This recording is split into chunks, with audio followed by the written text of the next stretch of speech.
Good morning. This is Mike McMullen from the Carroll County Chamber of Commerce. Welcome to our webinar series. We're happy to be presenting some really amazing webinars to you for free. And this is the time where maybe we'll be getting to the point soon where webinars won't be all we need to do to actually get together as the state opens up more. But currently right now, a lot of us have learned Zoom is our friend. Some people are sick of it. I actually think it's great because we can see each other to a point. So for those of you, and it looks like most of you who know the Zoom etiquette, I'll give you a couple of instructions with Zoom as we start now. First off, you want to be on mute unless you're speaking. So there's a way to put yourself on mute, bottom left of your screen. There's a little microphone, just click on it. And again, I think most of you are currently muted. Also, don't forget, if you are allowing us to see you, we can see you. So if you're getting up and moving around and doing all kinds of stuff that might distract others or might make us wonder what's going on, you can always hide your video. And that's just where it says stop video, bottom left. At some point, I know we'll be utilizing our chat feature. So at the bottom of your screen, there's a little chat box, and you can click on that and you can type some things in there. We've also got a reaction button at the bottom. As you go down to the bottom of your screen off to the right, like a little smiley face with a plus. You click on the thumbs up, lo and behold, you get a thumbs up. So there's different things you can do with Zoom. And the biggest thing, though, is to keep yourself muted. And if you're going to get up and move around a lot, just maybe hide your video. That would be great.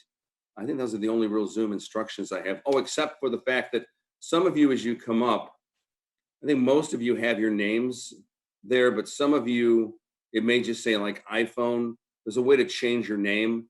You go to the screen, you hover your mouse over your name, you right click, and then you can type in your name. Just a good idea to have on a Zoom call. So, all right, that's my instructions for Zoom.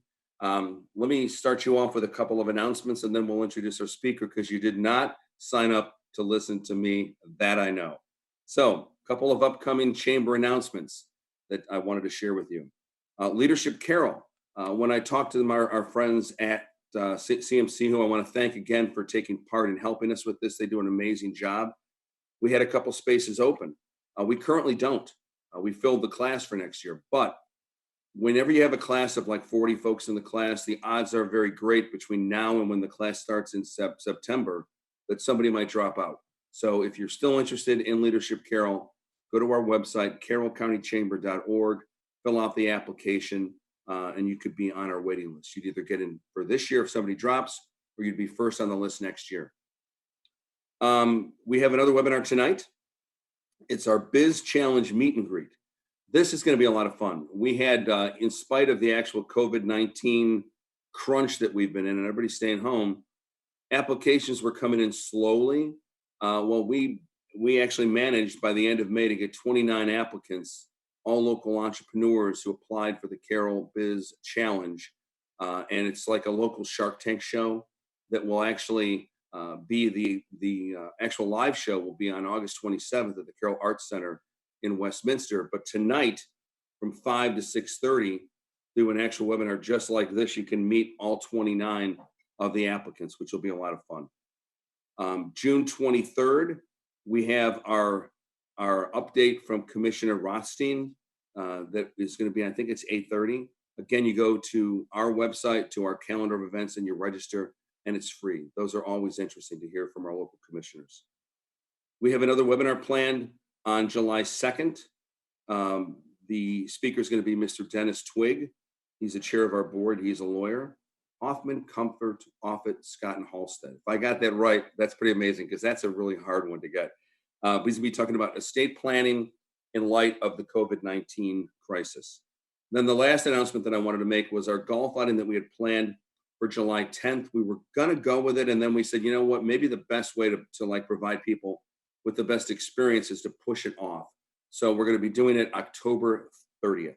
So you don't have to be a golfer to enjoy that. I'm not, and I enjoy it every year. So we'd love you to go to our website again to sign up for that. So as far as my announcements go, that's it. So I want to introduce to you Miss Kelly Frager, and I'm going to read you a little information I have here. But I do want to say I met Kelly, I don't know, 8 or 9 years back when she did a class somewhere, and she was really good. She was excellent, and I've always liked having her do things for us at the chamber. So let me tell you a little bit about Kelly Frager. As owner of Kelly Frager Professional Development and Training, Kelly partners with organizations to help them optimize the power of their people through training and consulting. Her collaborative relationship with her clients, customization of her message for professional realness and relevancy, and genuine dynamic delivery style are the distinguishing aspects of her business. Kelly spent her entire professional career in the human resources, training, and professional development fields.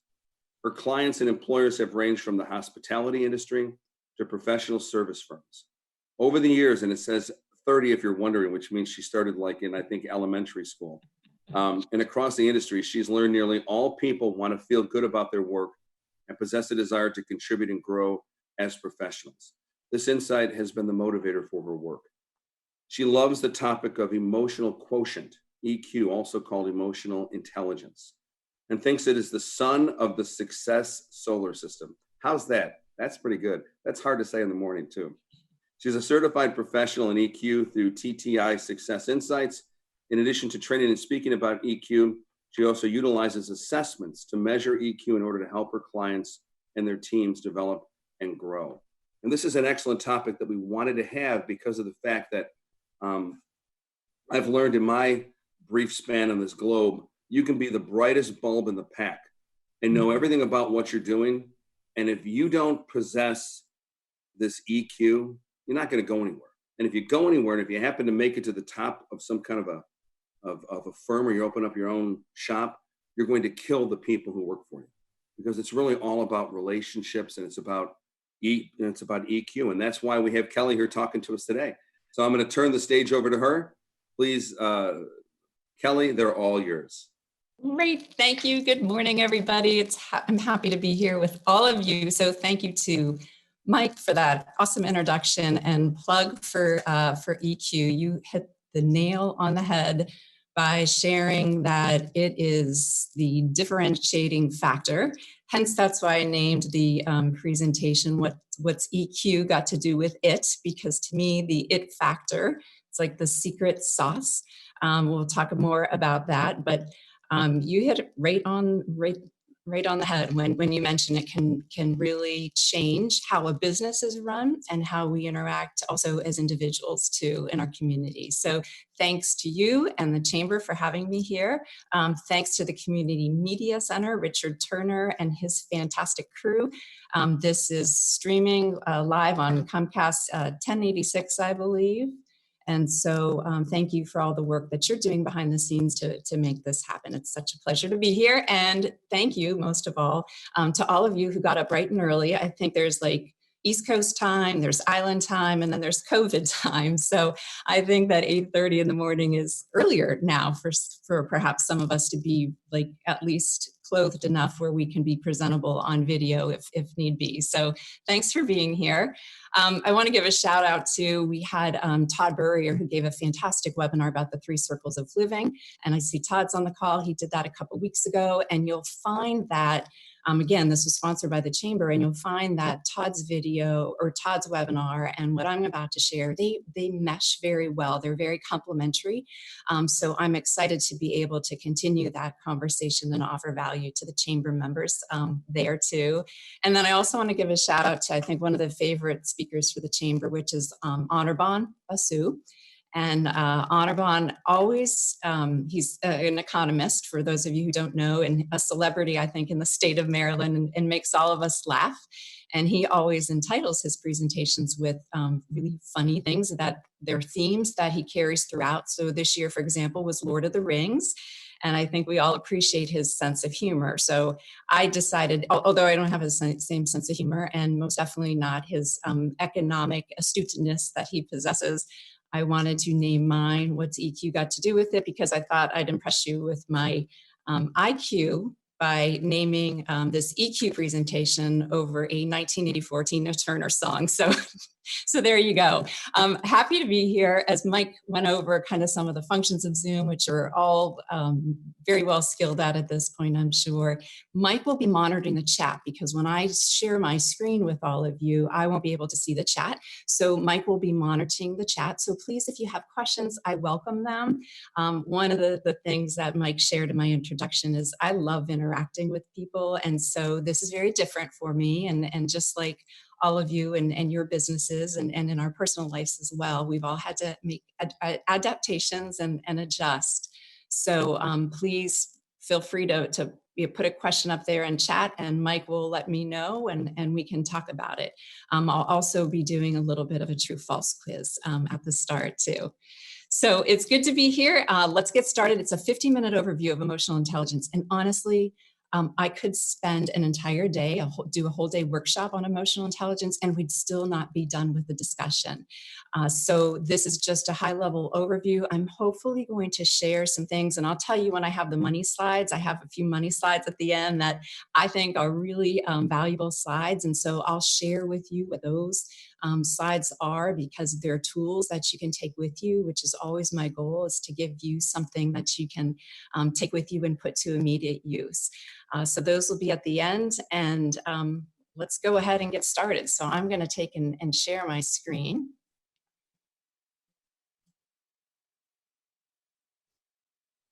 All right. It takes a little bit of time for my mouse to catch up sometimes. Oops. And then it goes really fast. Let me go back here. All right, great. So, you know, what was interesting is I'm always still learning about emotional intelligence, right? As we all are in our professions in our field, we're always learning. And I actually had a big aha moment when I was working on preparing this for all of you this morning. One of the things that I talk about, and I do training in all areas of professional development, right? So anything from team dynamics to conflict and candor and building trust and effective communication, I talk about all those things. And I always come back to emotional intelligence and EQ. And what I didn't realize until I had my aha moment is one of the reasons why I love that so much is that I'm always professing that we are a business of one. Right? So it doesn't matter if you work for a large organization, if you're a solopreneur, or if you're part of a small team, you are always representing your business. And so for me, this business of one, EQ, plays into really well because we own our emotional intelligence. And it is only us who control that emotional intelligence. And so even though our interactions are with other people, EQ is about us, really, and how we interact with those other people. And I'll geek out on you a little bit more here. So I vividly remember, some of us remember like when we met our spouse or when our first child was born and maybe what the room looked like or something super significant. And while I remember all those things as well, I also remember when I first learned of emotional intelligence. So I was working in corporate training and human resources, and our oldest daughter, Katie, was born on September 9th, 1995. And I was home on maternity leave. And what you do when you're home on maternity leave, you watch Oprah, of course, like back in the day in 1995. So I vividly remember watching Oprah with my newborn daughter, and this was towards the end of September, beginning of October, and seeing an interview with Dr. Daniel Goleman and him talking about this new science called emotional intelligence. And so I vividly remember this and just shaking my head the entire time because especially working in the field of human resources where you have a lot, you're dealing with all the people issues all the time. And so I vividly remember hearing this, just shaking my head and saying, yes, like that's it, because we knew that there were people who are book smart, and then we would call them people smart. Yeah, like maybe, they can be trained on all the skills for the job, but these people are really people smart. So they're super astute in terms of knowing how to adapt and adjust their style and all of that, but we didn't have a term for it. And so now we have a term for it called emotional intelligence. And I say it's a newer science because it's only been around since the 60s. And the term emotional intelligence wasn't even coined until, probably the 90s, the mid 90s. And so that is where we get all of this. And I feel like it's really peaking now. And especially with everything going on in our world, we see what heightened emotional intelligence looks like and low emotional intelligence looks like as well. We are seeing it firsthand now. And I think that all of us can appreciate that for sure. So I'd like to play a little game of true and false just to get everybody participating. And what I ask that you do is, if you feel that this is true, I would like you to do your thumbs up. I know thumbs up are usually meant to be like, yes, I agree in the Zoom world. But today, at least at first, for these first few minutes, we're going to look at it as an opportunity to say that what you're reading is true.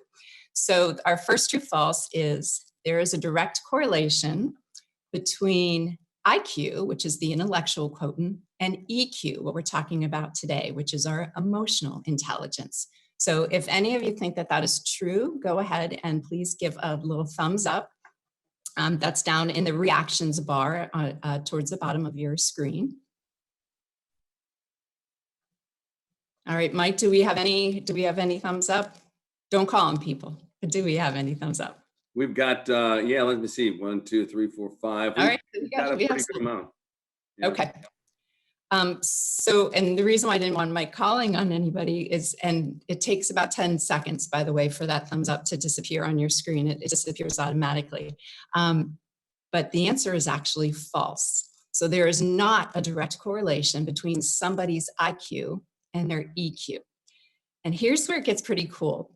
And how really the science of EQ started to formulate is they found, and when I say they, I talk about like all these researchers, right? Like they, so I'll just refer to them as they. So they found that people with higher levels of EQ, right? And there's EQ tests that can measure that. People with high levels of EQ outperformed those with lower levels of EQ 20% of the time. Yet, and when I say lower levels, I mean average, lower than the higher people.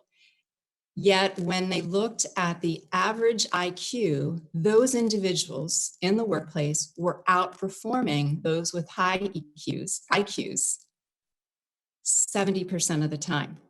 So what this did is this threw just a massive anomaly into the situation, because they were thinking that there was a direct correlation, right? People are smart up here, so therefore they're people smart as well. And what they found is that wasn't it. And so that's when the researchers started looking for these other things that I refer to as the it factor. What's that it factor then that really can differentiate people? Whoops. All right. Next, true, false. Your EQ is fully developed by the time you hit your low to mid 20s. Thumbs up if you find that to be true. All right. Mike, do we have any trues out there? I saw maybe 2 of them. Okay. So your EQ is never fully developed. So that's great news for you getting up on time this morning and being here, because by 9:30 this morning, you're already going to be emotionally more intelligent. So congratulations to all of you. Your EQ never fully develops. We are always working on developing our EQ. IQ, on the other hand, the intellectual part of it, certain aspects of it are fully developed in your between 18 and your low 20s. There's other aspects such as vocabulary that continue to develop over a lifetime and peak around the age of 60 or 70. But the point being is that we are always learning when it comes to emotional intelligence. Next question. Individuals who are extroverts Oh, I better look at that because my screen is being blocked there. Individuals who are extroverts have a higher EQ than those who are introverts.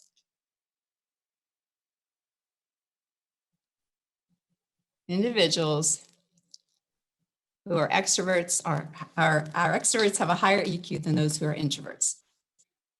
False. Another false right here. And I would also attest that people who are considered introverts actually probably have a higher EQ in certain areas, such as the self-awareness and the self-regulation, because they tend to be better listeners and better observers versus people who are more extrovert and just processing things more out loud to people. And so we see the difference here when it comes to, emotional intelligence isn't just the people who are really great at connecting with people who really know how to work a room. That's certainly part of it, but it's not the full picture. So there might be certain aspects of emotional intelligence where introverts have an advantage. Because it really starts with self before you can manifest to others socially. There is a gentleman, one of the first guys who really coined the term EQ was a man by the name of Dr. Peter Salvi, and he works out of Yale. Yale has a whole emotional intelligence lab, and he tells a hilarious story of President Bill Clinton and meeting President Clinton. And this was right after President Clinton was in office, I think, within his first couple of years out of office. And he tells a very funny story. And when you think about President Clinton, one of the things that was said about him consistently was that he had charisma. So people would say he has charisma quite a bit. And regardless of where you fell politically, you would be taken in by his charm. And so those are actually areas of emotional intelligence. That's kind of that social side that we're going to talk about. Dr. Salvi tells the story about meeting President Clinton and how he was getting his hand shaked, and President Clinton was just like embracing him in this warmth and saying like nice things to him and making him feel so comfortable because of course he's very nervous about meeting the former president. And then they took a picture, somebody who was at the event took a picture, the official photographer took a picture.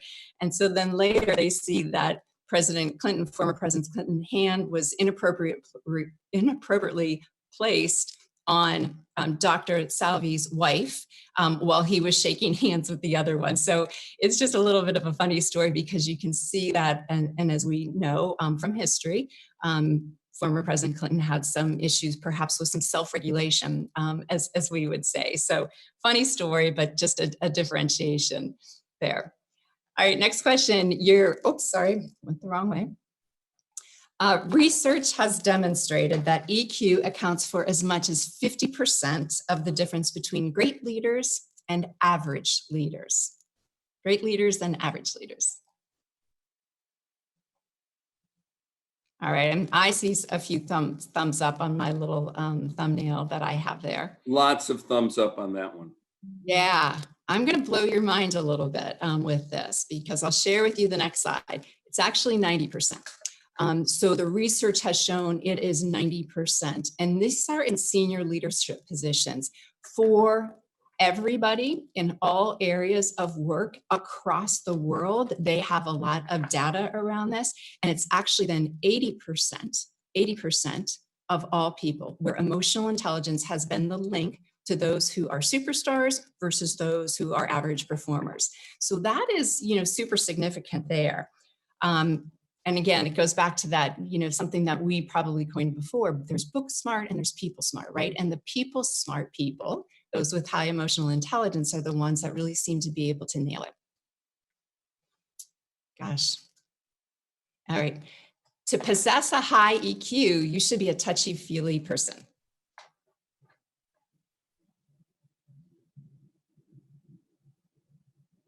You get any thumbs up with that, Mike? Not a one. Not a one. You're right. Good job, all of you. This is false. To have a high emotional intelligence, you don't need to be touchy-feely at all. What emotional intelligence allows us to do is it allows us to use our emotions and the emotions of other people as data points, as reference points. So I like to say it's using the emotions without being emotional. And I share with you a story. I have 3 kids, and they're all adultish, at this point. And when they were younger, they might come home with a story. Maybe something happened with a friend. And I even say this to my current friends, which I've seen some of their names on the screen, but people that I know now, I will counsel people that people are always giving us data by the way that they react, the way that they act. We are always getting data points with people. And so when somebody does something, that is a piece of data. And so that's how we need to look at these emotions as really important pieces of information and data versus just the touchy-feely stuff that, some people will cross their arms and shake their head about. I also wanted to share this with you because this is also interesting. And when we translate this into business, right? So when you go into organizations, sometimes there can be resistance with emotional intelligence because they're thinking it's touchy-feely, which it's not. And you can see here, and this is from the Harvard Business Review, a great article that they had written, but you can see about the parts of the brain that are active, right? So the strategic rational thinking, that's prefrontal cortex. But what they've shown is that people who are the best strategic thinkers also have a lot of activity in that middle area that are linked with kind of that emotion and that intuition that goes with it. This is a good point. This is only the first of 2 pictures slides you're going to be seeing of the brain. There has been a ton of brain research all around this. And so it's interesting data to see our brains react to certain words different ways. And so there's just a ton of interesting stuff out there. You can geek out with me anytime. Just contact me. I'll give you my email at the end. This last question, and then I'll stop grilling you this early in the morning.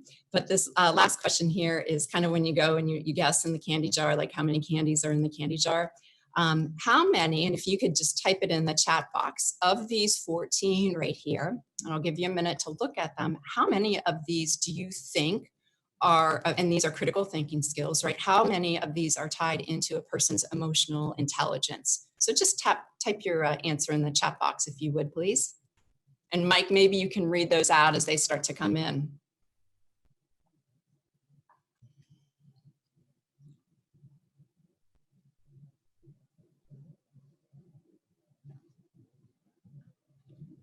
Well, we're getting quite a few here. Okay, good. Just read some of them out. I got to try to keep up with them. Looks like all of them, 14, all of them. Yeah. Pretty much everybody. Right. I got one person said 8. Somebody okay. All. Most are saying all of them.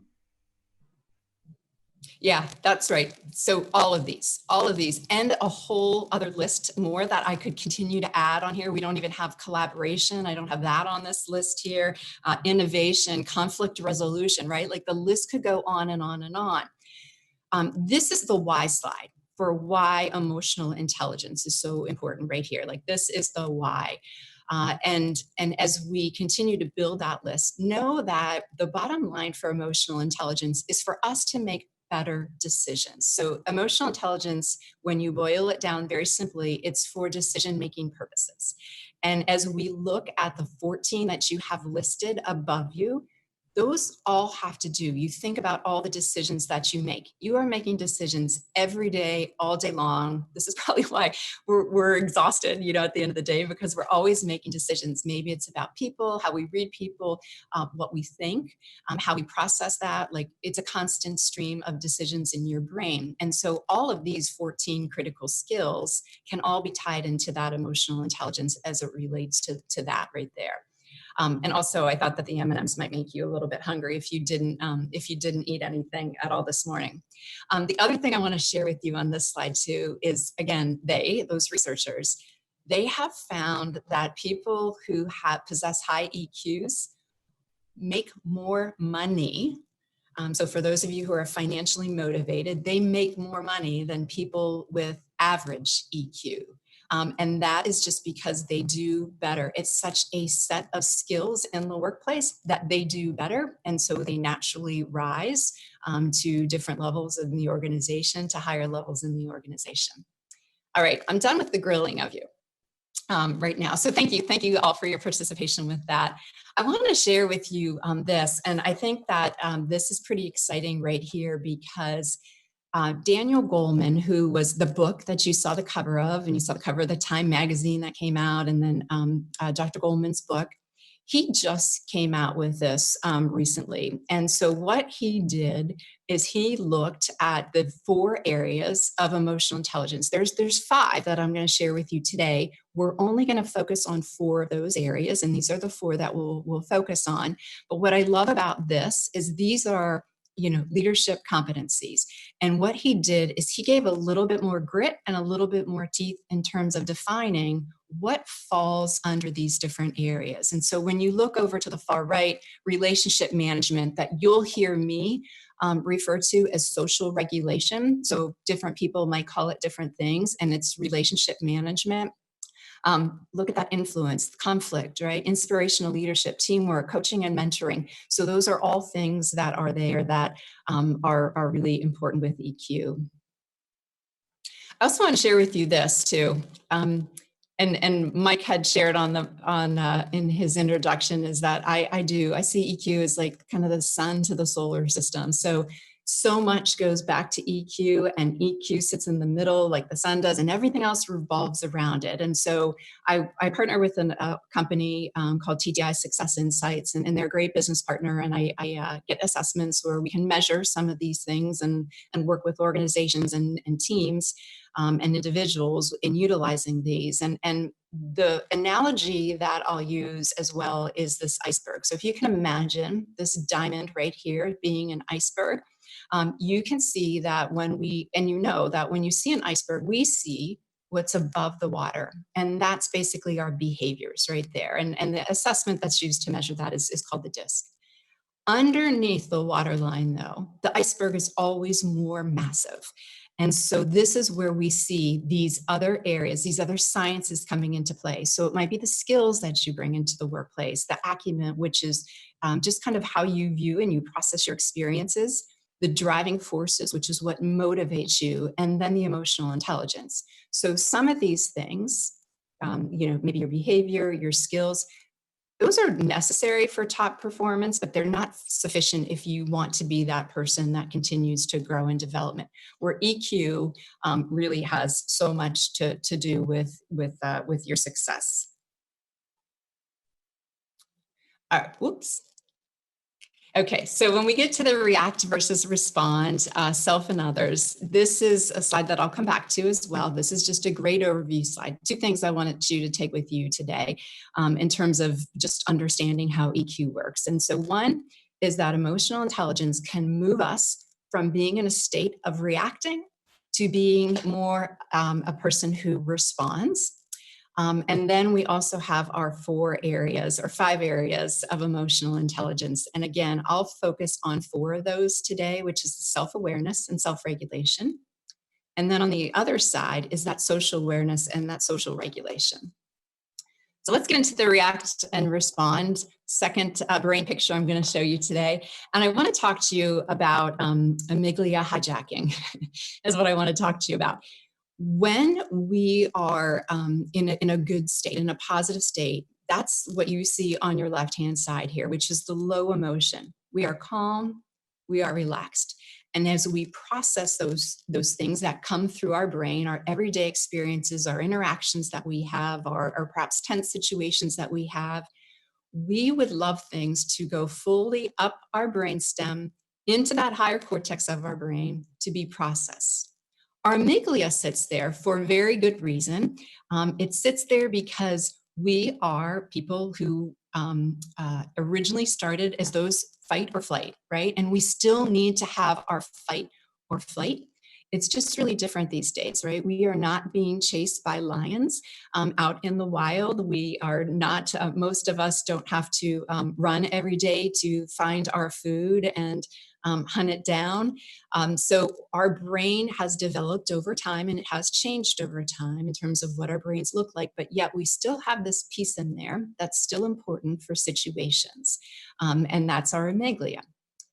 So when we are in a good state, a positive state where we have that low emotion, things can fully be processed. that's where we are responding to what's happening to us. When we are in a heightened state of emotion, where we're experiencing those anger, the fear, the excitement, the disgust, the hate, the frustration, what happens is that experience surpasses your full brainstem and going up to that higher level of thinking, and your amygdala gets hijacked and you go into fight or flight. And we see this often today, sadly, in our society, where we have a lot of people reacting to situations versus being thoughtful and being on the response side. I'll get the hang of which way to go soon. Don't worry. By the end, I'll be really good. All right. So let me talk just a little bit more about this react situation that we're in, because this is not where we want to be. So an awareness of all of this is really helpful, because you can ask yourself, am I reacting or am I responding? So just briefly touching on reacting. When we are in reaction state, our cognitive performance is decreased, right? Our amygdala has been hijacked and we're not fully processing our experience. This is where people who don't have that filter, right? They might just act out. They say what comes to their mind first. They're not being thoughtful or intentional with their words and understanding the power of their words. Perhaps somebody who you might consider who's very dramatic. Those are people who might be reactionary versus people who respond to situations. When you go into the response state, then you are fully able to process your experience and you're asking yourself the questions of, hey, how am I feeling? Why am I feeling that? What am I going to do with those feelings then? What is the other person thinking? How might they be processing this? And you're engaged and you're looking at things not just through the lens of yourself, but through other people as well. And it just allows you, honestly, to have a much more positive place in terms of how you respond and eventually the trust and the influence that you build as an individual. So once we go through react and respond, the self and others, high overview here, we're going to talk about self-awareness first. So what is self-awareness? So self-awareness is this ability to recognize and understand your moods, how it drives you, as well as their effect on you. And so what's important, I think, with this right here with self-awareness is that it's the, what am I feeling? Why am I experiencing that? And how am I going to use this emotion to move me forward? And honestly, I was, obviously I love learning. One of the things I always say is that every time I do a presentation, I try and do a lot of engagement and a lot of, small group work. And I love hearing what other people say, because I think that this is, overall gray. It's not black and white, right or wrong. And so we're learning best from each other. And so sadly, today you're going to get a lot of Kelly examples, just because I'm not able to get as many of your examples from you with that level of engagement that we have on Zoom versus in person.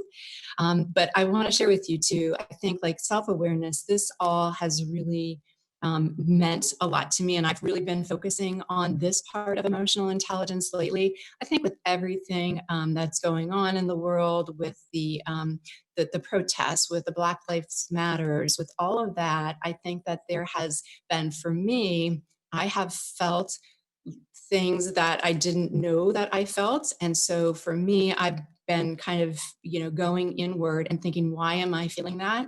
What am I resisting? Why am I resisting that? And so it's a time for greater reflection.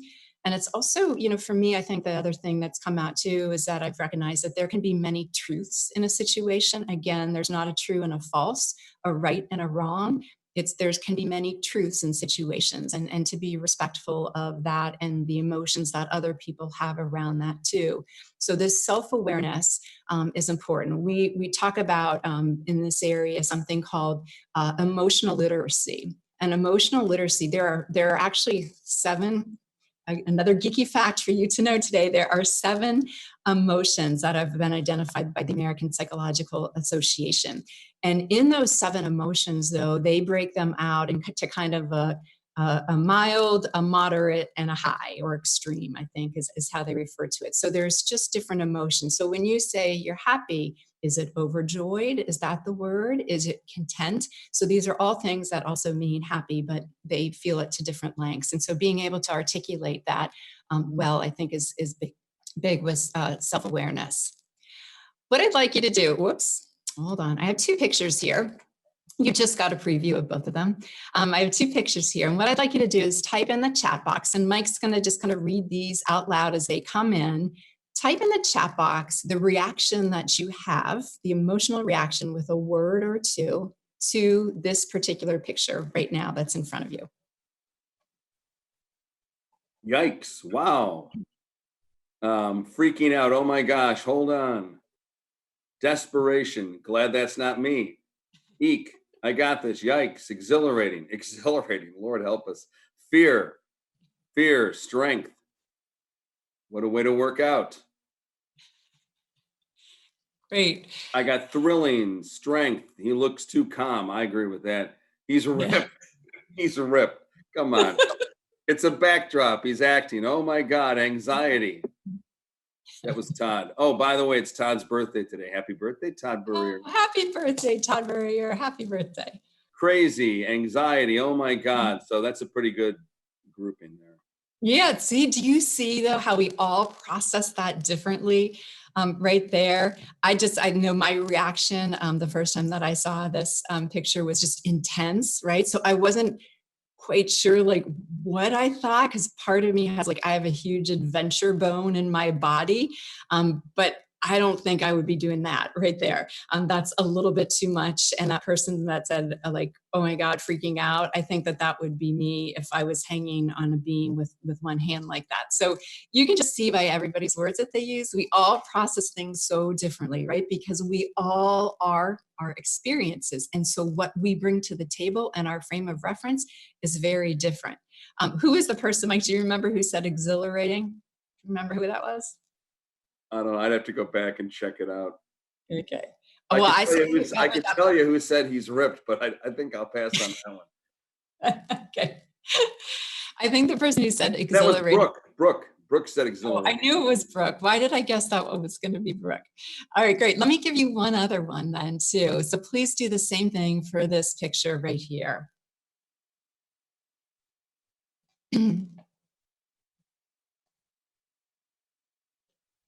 I'm seeing joy, awe, bliss, happy, fun, happiness, joy, love, joy, promise, happy. Huh? Somebody's got, huh? Todd wrote down love. That's special. Bliss. Great, thank you. Thank you for reading those. So those all were on the positive side of the spectrum, I would say. Sometimes you can get people who say like, oh no, or just you wait, right? So other people, based on their experience, might have a different reaction to this, which, I think the word that I used was hope. I saw so much hope in this picture, like hope for a beautiful future. And so other people, though, maybe who have had different experience, I've been lucky to be happily married for 27 years. And so those people who perhaps had some different experiences might look at this picture with some skepticism or some cynicism that goes along with it. This is all about your self-awareness and all about understanding what your emotions are and then why. So if I'm having a negative reaction to this picture, why am I having this? And then how can I use those emotions to move me forward? So that's self-awareness.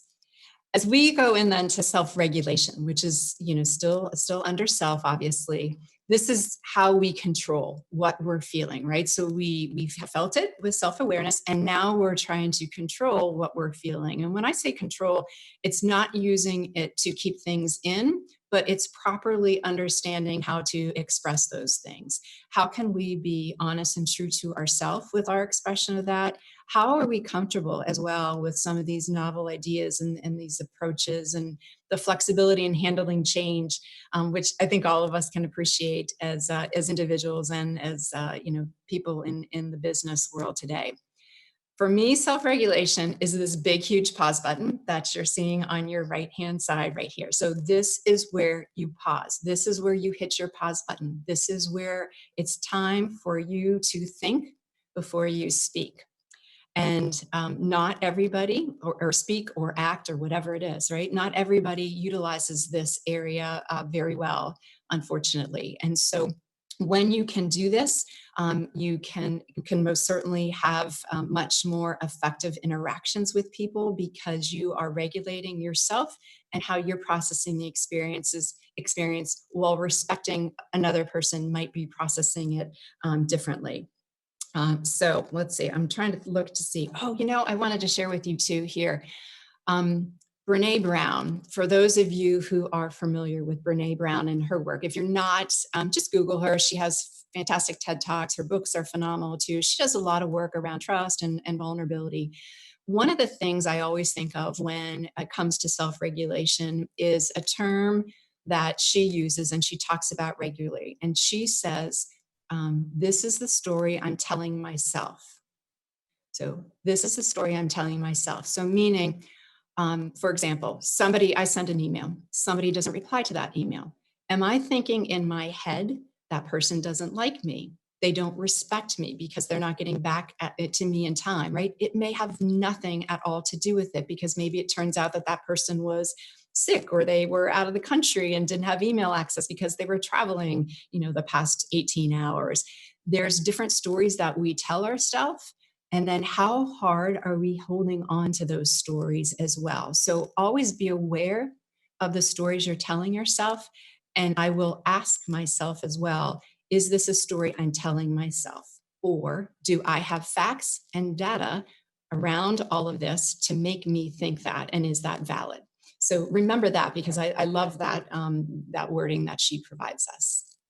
So what I want to know is how do you press pause? And again, I'll ask and solicit Mike's wonderful help once again. I would like to know how you press pause, your pause button, during the day. For me, sometimes if I need a little pause button, maybe it's an email that I've noticed I've had a reaction to. And when I say notice our reaction, by the way, sometimes it's a very physical feeling that we have in our body.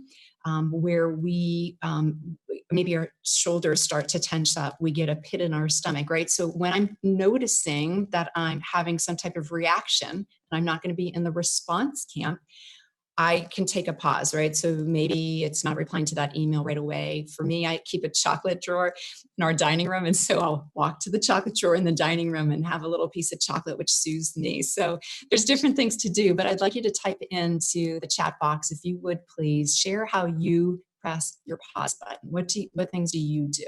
I can share some with you right now. You can hear me, right? I'm unmuted. Yes. I got somebody says they just breathe, deep breath, maybe take a little stroll. Someone says there's a pause button. I like that one. I zoom out and recognize I need to take some time alone to get quiet. Maybe take a meditation reset. Conscious of my breathing, yoga. I wait to respond and pray for wisdom and direction. Breathe. Journaling, walking, processing. Alcohol. No, that's what Marcia just said. She's standing in the background here. Sit in my gazebo. Take a bike ride. I think that's what it means, road bike. Step away and take a short walk, fresh air, breathe, walk the dog, deep breath yoga. Great idea, the chocolate drawer, somebody says, check in with family. This is something that I need to improve. Somebody recognizing that they got to be better at that. Be quiet, breathe, run. Nobody has go out in the back and smoke a cigar. I'll add that one. Sit in the sun, take a walk with the dog. Ask questions of the person I'm talking to. Talk to a friend. Never make a decision while I'm emotional. Give it time before responding. That's a great one because, man, we can, if we talk before we think or send an email off before we think, that leads to a lot of trouble.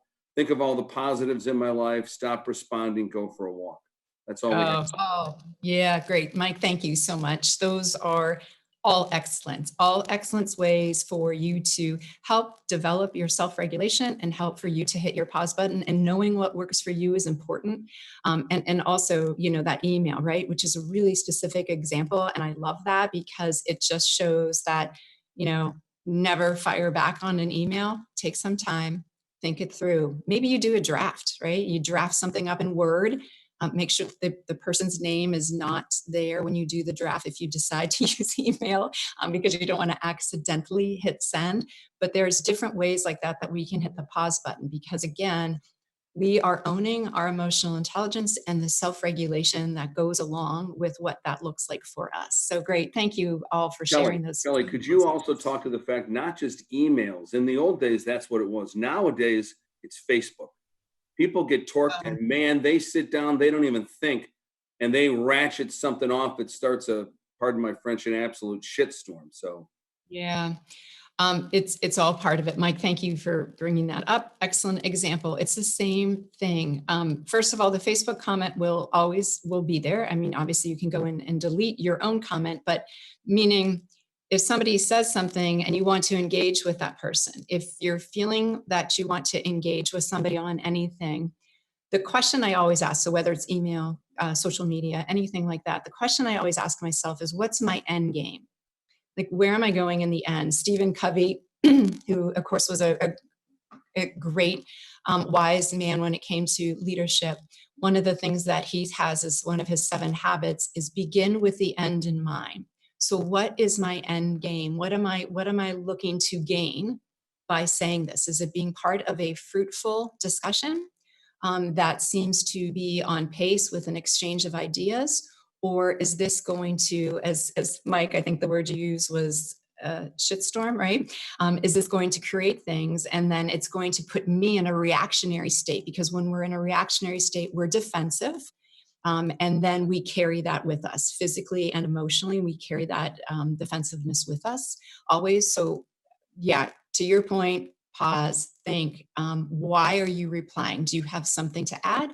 Are you curious about this? And we'll talk about being curious next, actually. So thanks. Did that help, Mike, right there? that was excellent. Excellent. Thanks. You're welcome.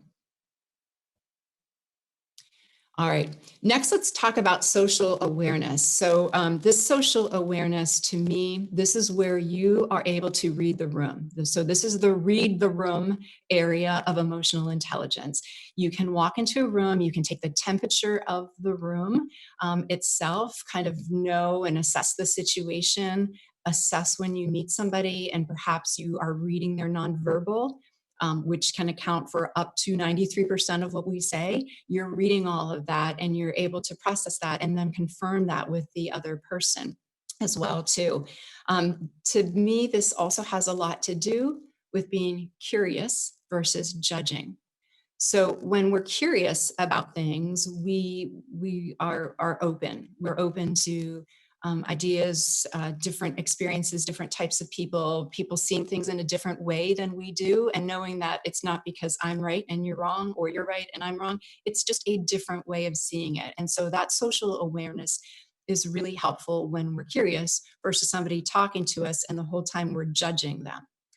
Because when we go into that judgment mode with our listening, that's not a healthy place to be. It's just appreciating the person for what they're saying and their perspective on issues. And again, all of you hopefully are making the connections, because I know not only do you have higher EQs, which is getting higher by the minute as well, but you also probably have pretty good IQs as well, and know enough to make the connection to see what is happening out in the world today, and how people aren't able to kind of read this and see other people. They are only seeing things from themselves and not being that other center. They're just fully being self-centered right there. So I'd like to introduce you to something, and this is something that you can use not only with the social awareness, you can also use this with the self-awareness that we spoke about too. And this is red glass, clear glass, or cloudy glass. So when you're looking to read that room and take a temperature, right? When we say that our glass is red, it means that we are in a heightened emotional state, right? So think about times when you've been really angry, really upset about something, or maybe also really excited in a positive way, but you're just overly something or another. You might be in that red state. And again, just as we were when we were reacting, that might not be the best time for you to make big decisions, for you to express yourself. You might want to get yourself to more of a clear glass. And a clear glass is exactly that, where we can see things clearly. We've thought of things from all different perspectives. We've considered not only how we feel on the self side, but we're also thinking, why might the other person have said this? what might they be experiencing? And so we were looking at it from the other side as well, so self and other, and to process that experience. And then we utilize that to get curious. So, hey, I'm curious. I noticed that we have different perspectives on this, and I'm curious if you can share more with me about why you see it that way, right? And I'm not asking somebody to share that so I can attack them and can judge them. I'm asking that because I fully want to learn from those other people. Bill Nye the Science Guy has a great quote, and I'll paraphrase it because I don't remember it exactly, but he's a smart guy, right? And he used to say, like, every person that I meet knows something that I do not. And so having that curiosity with people allows you to have a better clear glass. Sometimes your glass is cloudy. It falls in between. It's not red where you're super heightened, and it's also not clear where you can really see things from a very calm, reflective perspective. It might be a little bit cloudy. And when you have a cloudy glass, it just is a signal for you to get clarification on certain things. All right, and then our fourth that we'll go through today is just the social regulation. And so the social regulation right here, this is where you saw, and if you remember back to one of the slides, this is where we see the influence being developed right here. This is where we see people who can manage the change, who can inspire other people as well. And so the social regulation part of it is also important, because this is like basically the manifestation of what you're going to see with somebody right here as they do all of this. So it's relationship management is what some people call it. Sometimes that's a more relatable word to me, or term for this is relationship management, how you can build your relationships, to collaborate with other people, to build teams, to build people who you partner with and who respect you and who trust you in your life. And that's what social regulation is all about. Ego. I want to just say a quick thing about ego. Here, we all have an ego. Obviously, some people have really heightened egos, and I'm guessing that all of you right now in your mind, somebody's popping to your mind, but when you have that heightened ego, sometimes your ego does not play well when it comes to social regulation here. And when we think about ego and how ego plays out in the real world, both from an individual personal standpoint to a professional standpoint, I always say when you have a high ego, you have less power, and you have less power with a high ego because you're lacking influence. I'm somebody who has a high ego isn't going to necessarily influence me. And influence is truly the currency that we're talking about when it comes to social regulation. All right, I'm sharing this slide with you here because these are some social regulation strategies. All of the areas of emotional intelligence have various strategies that you can do because you can work and you can develop these things. I just wanted to share with you the sample for social regulation just because I wanted you to know that it's not just talk and discussion with emotional intelligence. There's actually things that you can do, developmental things that you can do to focus on your emotional intelligence right here. I love the one that's in the middle with the duck, and I'm not quite sure why my design tool on PowerPoint shows a duck for this, but I just thought it was funny, so I kept it there. Only get mad on purpose, right? Like, that's pretty funny. You only get mad on purpose. So those are regulation strategies. Here's one of the two money slides I'm going to share with you right here. So I love this model right here. It's just the star model. This is a great, if you want to take a screenshot of something, this is a great one to take a screenshot of here because it helps you, just gives you an acronym, something you can put, by your desk, by your phone, wherever it is, that can help you really stop, assess the situation, think about what you want to see happen, right? Remember that Covey quote, begin with the end in mind, assess all of your potential responses, respond, actually do the response. And then I love this second R right here, which is kind of review. I might call it reflect as well, right? How did it go? What did I do well? What would I have done differently next time? Where did I, kind of maybe fall short this time? Is there anything that needs to clarify? So it's that tying it up nicely and neatly at the end. And here's the second money slide right here, another great one for a screenshot. These are all questions, the 4 areas that I went over, and you will see social skills. I see Mike getting his camera out to take a picture of that. Thank you. The social skills is just really that social regulation And what this chart refers to as empathy is just that social awareness, being able to empathize with others, right? So I just wanted to point those two differences in terminology out. Look at these questions though, right? So, self-awareness. What am I experiencing? That's on the bottom left. What am I feeling or experiencing?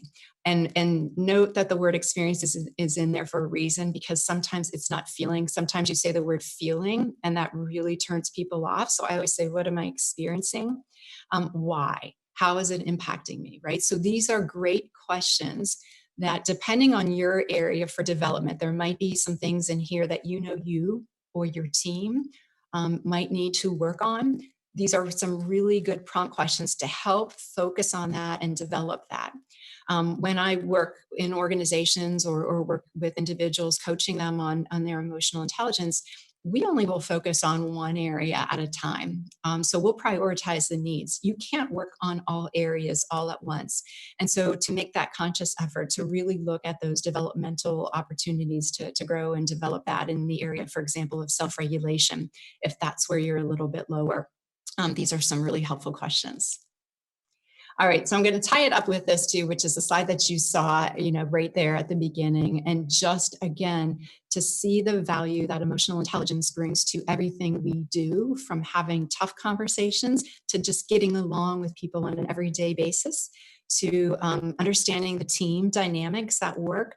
There are all kinds of things that emotional intelligence touches, and really nothing is off there. Feel free to connect with me in many different ways, from LinkedIn to my professional page on Facebook. I'm happy to answer your question. I always hope, my goal is always to provide good information for you that you can take and process it internally based on things that you have going on. So I do like to share that information with you. But I started on a note of thanks, and I always want to end on a note of thanks too, because I love what I do. I love talking about emotional intelligence. I love the power that it gives you in different situations as well. It's kind of that knowing that you're in charge of your ship. That's your emotional intelligence right there. And so I just want to thank you for being here this morning with me. And I will open it up to any questions that we have. If you have a question for me now, please just type it in the chat box, and Mike will get that across, because he's been doing a fantastic job. You're hired, Mike. You have a new role. Add that Chamber President Zoom Master. How about if we call it Zoom Master? That sounds really good. Thanks. Yes. Do we have any questions? I know we said we were going to go until 9:30. We're a little bit beyond that, but I know that our friends at CMC are more than willing. I have a comment here. Just thank you, Kelly. That was very good. That's from Dawn Pickett. So not a question, but a comment. I'd like to ask you, if you're still on the call here, we've had some people drop. Just hang tight for a couple minutes until we get to the very end. I have another thanks. Kelly, I will tell you, I love this specific topic because in my life, my last job, I worked in customer service for a builder, and I worked with a lot of construction guys whose EQ was not very big. They knew how to build homes, but how to be patient with a customer just didn't exist. And all this stuff was looked at as fluff. This is the fluff. So I will tell you right now, if you guys work with anybody who thinks that this is fluff, you need to kind of tie them up to a chair and have them watch this and let them know it's not. This is the important stuff. So not a lot of questions, but a lot of comments. Everybody just saying, thank you, excellent. I've got one here. What do you do? Oh, here, I do have a question. What do you do if the person you're talking to is not in their right mind? Maybe too much alcohol, for instance. And they say postpone talking to them. So what do you do if you're talking to somebody who's just not firing on all eights or whatever I'm going to call it? Well, I always say that's a great question. I don't know if they put influenced by alcohol or if you. They actually that's what they put down. Somebody who's been drinking. Yeah, not a great time to have a really deep conversation.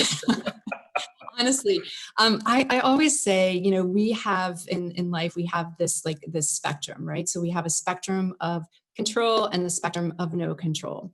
The only thing, normally I would ask and engage you what you think sits on those two ends of the spectrum, but I'm going to just tell you today, because we're on Zoom and we're tight for time. the only thing that sits in our spectrum of control on that side of that spectrum is us, 110%. Our reactions, our actions, everything about us sits over there. Other people fall into the wall of no control, right? So they sit over there where we really don't have control of other people. So that's where it gets to figuring out the right time. And if that person isn't of sound mind, we all know that we've had, maybe it's been a really crazy boss that we've worked for, somebody that's hopped on the crazy train. Don't hop on the crazy train with them.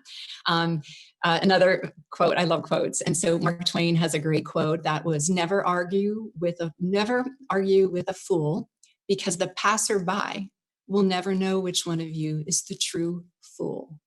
And so remember that. Don't engage with that person who's on the crazy train. Don't get on the train with them. You are representing you and your business of one.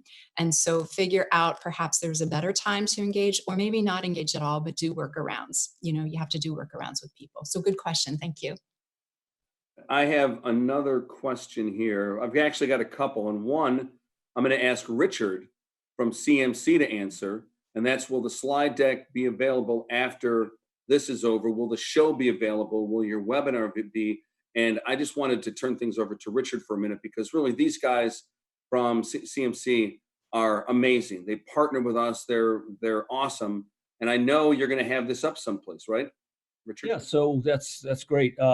We can, I'll work with Kelly and figure out how to make the slide deck available, and we could potentially add that as a link. We do have it on our website because we put it up on YouTube, and then it's part of our archive on our website. So we do encourage folks to check that out. Right, and again, I want to thank you for all that you guys do for us. Richard, you guys are amazing. You guys are just awesome. Here's a question, Kelly, for you. Is it part of EQ to have a good understanding of how others perceive you?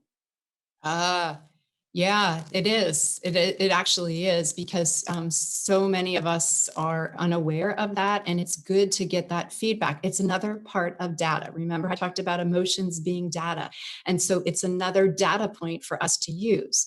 Now, with that comes a long discussion about trust and candor and different things like that, right? Because if I trust the person who thinks that about me, then I'm more likely to embrace that, right? And maybe it's an opportunity for me to grow and develop. Maybe it's an opportunity just for me to feel good about something that is one of my strengths. If I don't trust that person, right, and I don't have that type of relationship with that individual, then likely I'm going to be skeptical about that information naturally, because I'm going to question where that person is coming from. And so that relationship that's there is always really important. That's great. I've got one more comment. Ann just writes, Jim Fay always said you can't reason with a drunk. People can sometimes be emotionally drunk. Yeah, I love that. Love that. And I've seen also my life, you can't control what others do to you. You can only control how you reply and how you respond back.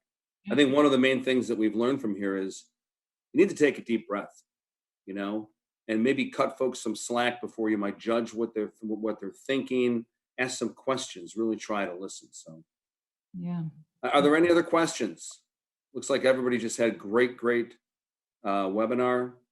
And I don't know if you guys know, but Kelly is actually on vacation right now. She's giving us her time away from the beach. Isn't that yeah, Terry's saying yes. She's on vacation, and I'm sure that her whole clan is just so happy with her for taking this time to probably say, nobody come out in this main room. Everybody be quiet. We could really tick them off if we say, let's keep this thing running till like noontime or so, right? That's right. They told me, like, Mom, we're like, in our 20s, and you're telling us we have to stay in our room until 9:30. Like, we heard that when we were little, when you would say, stay in your room until 7 a.m., right? Don't come out. I did promise them they could come in and do a TikTok dance at the end, though. So I don't know if we're close to the end. You better get them in here now so we can end this thing. So. Just teasing. All right, very good. All right, well, guys, as far as that goes, I want to thank you, Kelly. It's been great having you here.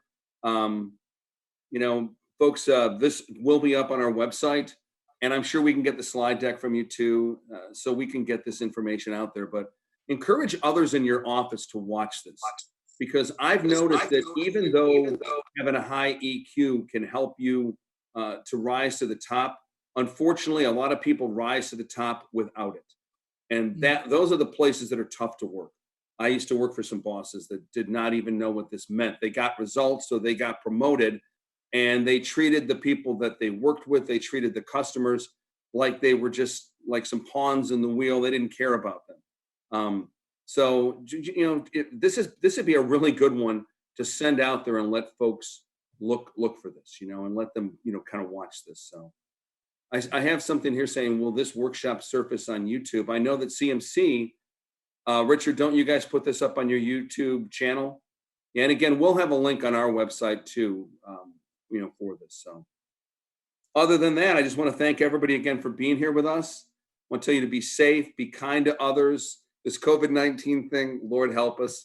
Hopefully it's going to pass at some point, or it's going to keep itself kind of like, you know, even, and we can get back to life. I've already been out to a restaurant or two. Be nice to each other.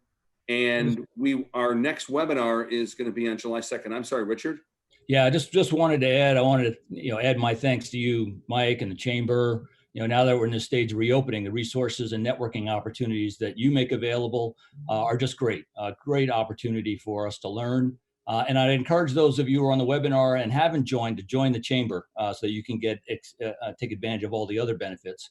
Also want to thank Kelly for sharing these insights and wisdom. We can use this to develop our businesses, and most importantly, our greatest resources, which is our employees. You know, I see how important it is in the current state of our society, how that amygdala hijacking happens. You know, it feels like we're in a constant state because of, you know, like worry of contracting a deadly disease. I had a conversation with my staff yesterday about how to begin opening up safely. And while I wanted to keep the decision based in, you know, science and logic, it became obvious that as a group, we had to process emotionally first. And this is where we need to invest in developing our team's EQ. So this information that Kelly has is just great. And this is just the tip of the iceberg. So I encourage folks to get more from Kelly as she goes along with her practice. Thanks to the CMC team for you know, responding during these challenging times and keeping our community informed. I'm super blessed, and they are my superheroes. And Mike encourages us to shop local, and I encourage you to watch local by heading to our website and subscribing to our YouTube channel and hitting that bell so you'll get notifications when we've got new programming up. Thanks very much, Mike. That's awesome. And really, I haven't said my my actual shop local spiel. I'll say it right now. The people who own places in Carroll are the ones that sponsor the Little League teams. They give money to when folks come around, we need money for this event and for this event and for this event. And Amazon doesn't do that, okay? And I know you can't get everything locally. I get a package from Amazon every so often on my front door. I'm like, my God, I hope nobody saw that. But it's something you can't really get here in Carroll. Other than that, take the time, search for people. Go to our website first, because it's the chamber, carrollcountychamber.org. We've got 625 folks listed. If we don't have somebody on the site, then go to Google. Find somebody local here in Carroll to spend your money. Amazon pays no taxes, and there's never been a time that I've seen where small business has been under such attack as right now. So that's my thoughts for the day. And oh yeah, somebody wrote down, love our Friday food outings. If you've not seen it, it's Carroll Corona Carry Out, this little show that we do on these restaurants. And I think next week's going to be our last one, because you don't have to only get carry out. You can go there now. So we've been just trying to have fun, raise awareness of the local businesses. So all that being said, Kelly, it's always a pleasure to have you. We need to end the show so your kids can come out of quarantine in their rooms and enjoy the beach. So thank you, everybody, so much. Kelly, I'll give you the last word. No, just a huge thank you. Thank you, everyone, for being here. And thank you to Richard and Community Media Center. And thank you, Mike, and your staff at the Chamber, too. This is such a pleasure. And I'm so happy to be able to be here and talk with everybody this morning. So thank you, and have a great rest of the week. Adios, everyone. The show's over. Bye.